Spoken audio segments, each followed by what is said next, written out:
Hyderabad central university విద్యార్థుల బృందం వివిధ విద్యార్థి సంఘాలకు సంబంధించిన బృందం దాదాపు 2-3 రోజుల కిందట మళ్ళీ తర్వాత ఈరోజు తెలంగాణ భవన్కి వచ్చి ఇక్కడ ఉన్న మా అందరితో కూడా సమావేశమై అక్కడ నెలకొని ఉన్న పరిస్థితుల మీద మా అందరికీ కూడా వివరించి చెప్పడం జరిగింది. అసలు హైదరాబాద్ సెంట్రల్ యూనివర్సిటీ ఏర్పడిందే ఆనాడు మొదటి దశ తెలంగాణ ఉద్యమం జరిగిన తర్వాత 1968 నుంచి 71 వరకు జరిగిన ఉద్యమం తర్వాత మరి హైదరాబాద్లో కూడా ఒక కేంద్రీయ విద్యాలయం ఉండాలి అని చెప్పి విశ్వవిద్యాలయం ఉండాలని చెప్పి ఆ రోజు జరిగిన 370 ఆత్మ బలిదానాల సాక్షిగా ఒక రకంగా చెప్పాలి అంటే ఇక్కడ మనకు ఈ కేంద్రీయ విశ్వవిద్యాలయం వచ్చిన తర్వాత ఇవాళ భారతదేశంలోనే మంచి పేరు సంపాదించుకుని మంచి క్రెడిబిలిటీ సంపాదించుకున్న విశ్వవిద్యాలయాల్లో మన హైదరాబాద్ సెంట్రల్ యూనివర్సిటీ కూడా అగ్రభాగాన ఉంది. అక్కడి నుంచి విద్యార్థులుగా ఉన్న వాళ్ళు ఎంతోమంది ఈరోజు ప్రపంచవ్యాప్తంగా చాలా ముఖ్యమైన పొజిషన్స్లో ఉన్నారు, చాలా కీలకమైన పొజిషన్స్లో కూడా ఉన్నారు.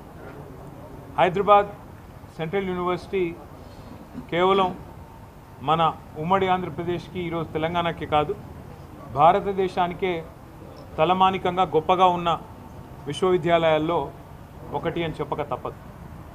ఇవాళ హైదరాబాద్ సెంట్రల్ యూనివర్సిటీలో నెలకొని ఉన్న పరిస్థితులు చూస్తుంటే డెఫినెట్గా ప్రజాస్వామిక స్ఫూర్తి ఉన్న ఎవరికైనా సామాజిక స్పృహ ఉన్న ఎవరికైనా మరి డెఫినెట్గా బాధ కలగక తప్పని పరిస్థితి కనబడతా ఉన్నది.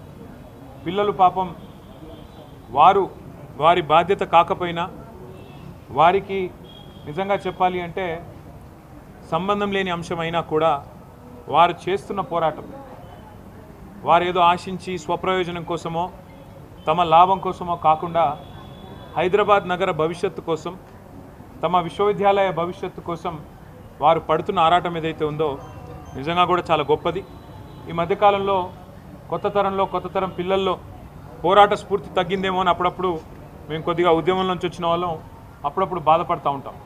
కానీ అదేమీ కాదు, సరైన సందర్భం వచ్చినప్పుడు సరైన ఇష్యూ ఉన్నప్పుడు తప్పకుండా మేము గొంతు విప్పుతాము అని చెప్పి వాళ్ళ హైదరాబాద్ సెంట్రల్ యూనివర్సిటీ పిల్లలు చూపెడుతున్న తెగువ వారి పోరాటానికి ముందుగా నేను సెల్యూట్ చేస్తూ వారికి హ్యాట్స్ ఆఫ్ చెప్తూ నేను కాంగ్రెస్ పార్టీని ముఖ్యంగా ఇక్కడున్న కాంగ్రెస్ ప్రభుత్వాన్ని సూటిగా ఒక 3-4 ప్రశ్నలు ఆ పిల్లల తరపున మా పార్టీ తరపున కూడా అడుగుతా ఉన్నాను. ఒకటి, ఇవాళ మీరు చేస్తున్న దాష్టీకం, మీరు చేస్తున్న అరాచకం గత 3 రోజులుగా వందల సంఖ్యలో బుల్డోజర్లను పంపి 100ల సంఖ్యలో అక్కడ హిటాచీ మెషిన్లను పంపి 100 మంది పోలీసు వాళ్ళని పెట్టి ఎందుకు ఇంత ఆగం ఇంత గందరగోళంగా అక్కడ ఉండే చెట్లను కొట్టేసి అక్కడ ఉండే జంతువుల్ని తరిమేసి అక్కడ ఏమీ లేదో అదంతా బంజరు భూమి అని చెప్పడానికి ప్రభుత్వం ఎందుకింత ఆరాటపడుతున్నది చెప్పాలని నేను కోరుతా ఉన్నాను.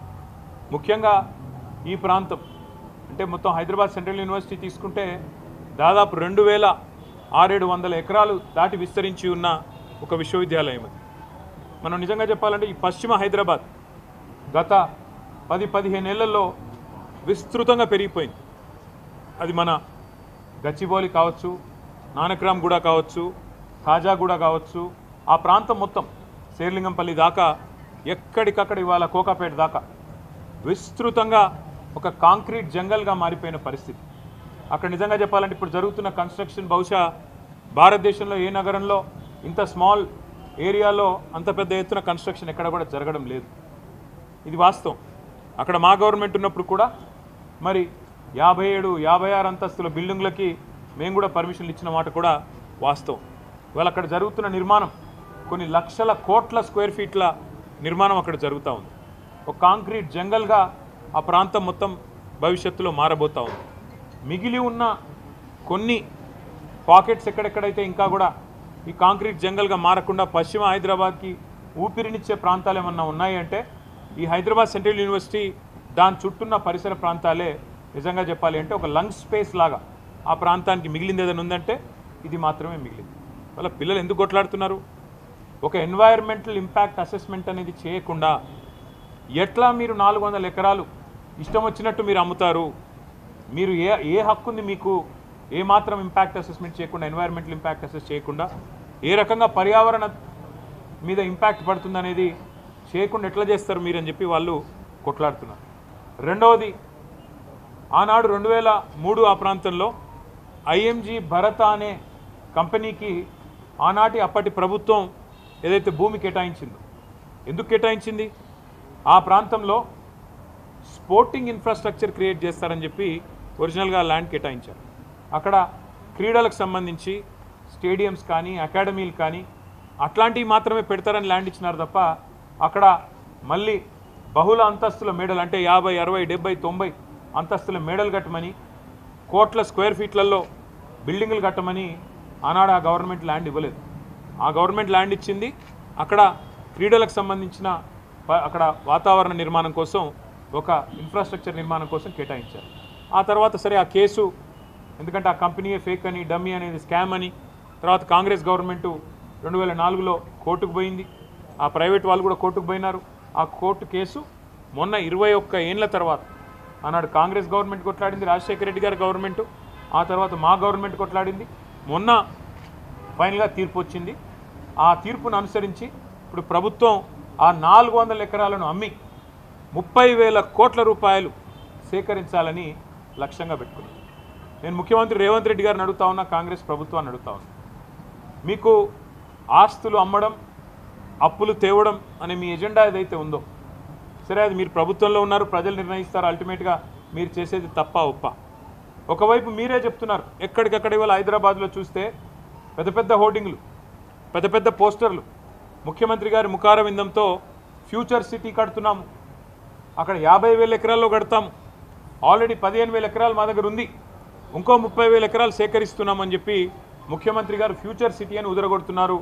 ఎయిర్పోర్ట్కి కిందికి ఆనాడు ఫార్మా సిటీ కోసం మేము సేకరించిన భూముల్లో ఈరోజు పేరు మార్చి ఫ్యూచర్ సిటీ అంటున్నారు.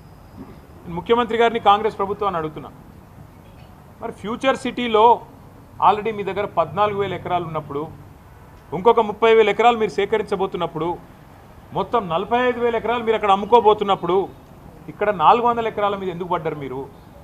ఈ 400 ఎకరాల్లో నిన్న మొన్న మీరు చూసింటారు, వందల సంఖ్యలో మెషిన్లు పోయి అర్ధరాత్రి, నేను అడుగుతా ఉన్నా, మీరు ఒకటి ఆలోచన చేయండి, శుక్రవారం, శనివారం, ఆదివారం, ఈరోజు సోమవారం రంజాన్, ప్రభుత్వానికి తెలిసి 4 రోజులు కోర్టుకు సెలవులని, అందుకే ఇబ్బడి ముబ్బడిగా మెషిన్లను పంపి వందల సంఖ్యలో పోలీసులను పెట్టి అడ్డం వచ్చిన పిల్లలను ఇష్టం వచ్చినట్టు కొట్టి వాళ్ళను ఆడపిల్లలను చూడకుండా బట్టలు చింపి ఒక దుశ్శాసన పర్వానికి తెరదీసి ఇంత అరాచకం ఏదైతే రేవంత్ రెడ్డి ప్రభుత్వం చేస్తున్నదో, మరి అక్కడ పక్షులు, అక్కడ నెమళ్ళు కేకలు పెడుతున్నాయి, గొంతు చించుకుంటున్నాయి, మాకు జరుగుతున్న ఈ అన్యాయం మీకు కనబడతలేదా, వినబడతలేదా అని చెప్పి రోధిస్తున్నాయి, ఏడుస్తున్నాయి.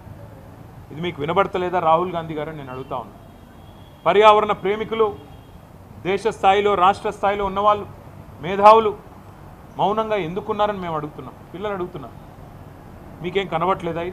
ఫ్యూచర్ సిటీలో 45,000 ఎకరాలు మీరు సేకరించి అమ్ముకుంటానని ఓపెన్గా బడ్జెట్లో చెప్తున్నారు, బయట చెప్తున్నారు. మరి 400 ఎకరాలు వదిలేస్తే మీకు పోయేదేముంది, వచ్చిన నష్టం ఏముంది? పశ్చిమ హైదరాబాద్ భవిష్యత్తులో ఢిల్లీలాగా ఎయిర్ క్వాలిటీ దెబ్బతిని ఊపిరి పీల్చుకోవడమే కష్టమయ్యే ప్రమాదం ఉండే అవకాశం ఉంది. మీరు ఈ 2,400, 2,500 ఎకరాలు ఇట్లే ఉండనిస్తే సెంట్రల్ యూనివర్సిటీ కింద అది బ్రహ్మాండంగా మరి మనకి ఇక్కడ లంగ్ స్పేస్ లాగా కూడా ఉపయోగపడుతుంది, ఒక విశ్వవిద్యాలయానికి కూడా ఉపయోగపడే అవకాశం ఉంది. రాహుల్ గాంధీ గారు ఇవాళ జాతీయ స్థాయిలో ప్రతిపక్ష నాయకుడు, వారిని కూడా నేను అడుగుతా ఉన్నా, హైకోర్టులో ఆల్రెడీ పిల్లు పడ్డది, ఒక ఎన్జిఓ వాళ్ళు వేసినారు, ఇది పర్యావరణ సమతుల్యత దెబ్బతీస్తుంది అని. ఆ పిల్లు రాకముందే నీ ప్రభుత్వం ఇంత ఆగమాగం చేస్తుంటే, పిల్లల్ని ఇష్టం వచ్చినట్టు కొడుతుంటే, గతంలో ఇదే రాహుల్ గాంధీ గారు హైదరాబాద్ సెంట్రల్ యూనివర్సిటీకి ఆనాడు 2 సార్లు వచ్చినారు ఒకటే నెలలో. రోహిత్ వేములా గారు చనిపోయినప్పుడు 2 సార్లు వచ్చినారు ఒకటే నెలలో. కానీ ఇటువైపు ఇప్పుడు కనీసం తిరిగి కూడా చూడట్లేదు, కనీసం ఒక మాట కూడా ముఖ్యమంత్రి గారికి చెప్పాలన్న ఆలోచన కూడా రాహుల్ గాంధీ గారికి వస్తలేదు. ఇదే రాహుల్ గాంధీ గారు బొంబాయి మహానగరంలో ఆర్ఏ ఫారెస్ట్లో 800 ఎకరాల్లో 2500 చెట్లు కొట్టేస్తారంట అంటే అక్కడ మెట్రో నిర్మాణం కోసం అక్కడ ఒకటి షెడ్ కడతారంట అంటే ఇదే రాహుల్ గాంధీ గారు హడావుడి చేసినారు. అయ్యో ముంబైలో లంగ్ స్పేస్ లేకుండా పోతుంది, ముంబైలో పర్యావరణ సమతుల్యత దెబ్బతింటుంది, ఇన్ని 100 ఎకరాలు పోతే ఎట్లా కాంక్రీట్ జంగల్గా ముంబై మారిపోయింది అన్నారు. మరి ఇవాళ హైదరాబాద్, పశ్చిమ హైదరాబాద్ ఏమైపోయినా పర్వాలేదా? కేవలం మీ కాంగ్రెస్ ప్రభుత్వానికి డబ్బులు రావడానికి, వేల కోట్ల రూపాయలు సంపాదించుకోవడానికి, పిల్లల భవిష్యత్తు, హైదరాబాద్ భవిష్యత్తు నాశనమైనా పర్వాలేదా? ఉన్న కొద్ది లంగ్ స్పేసెస్ని ఇష్టం వచ్చినట్టు అమ్ముతారా? ఇది మీకు సమ్మతమైన రాహుల్ గాంధీ గారు?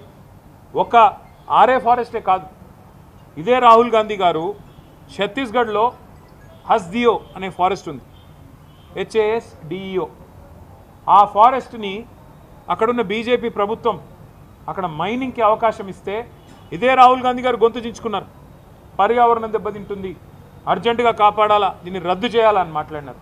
మళ్ళీ ఇవాళ కాంగ్రెస్ పార్టీ గొంతు ఎందుకు పెగలట్లేదు? నేను ఈ పిల్లలందరికీ ఒక మాట ఇచ్చాను, ఖచ్చితంగా మా పార్లమెంట్ సభ్యులు 4వ తారీఖు దాకా ఏదైతే పార్లమెంట్ సమావేశాలు జరుగుతూ ఉన్నాయో రాజ్యసభలో మా పార్లమెంట్ సభ్యులు ఈ అంశాన్ని ఖచ్చితంగా లేవనెత్తుతాం, ఖచ్చితంగా వారిని మరి అడుగుతాం, కేంద్ర ప్రభుత్వాన్ని కూడా అడుగుతాం మీ స్టాండ్ ఏంది అని.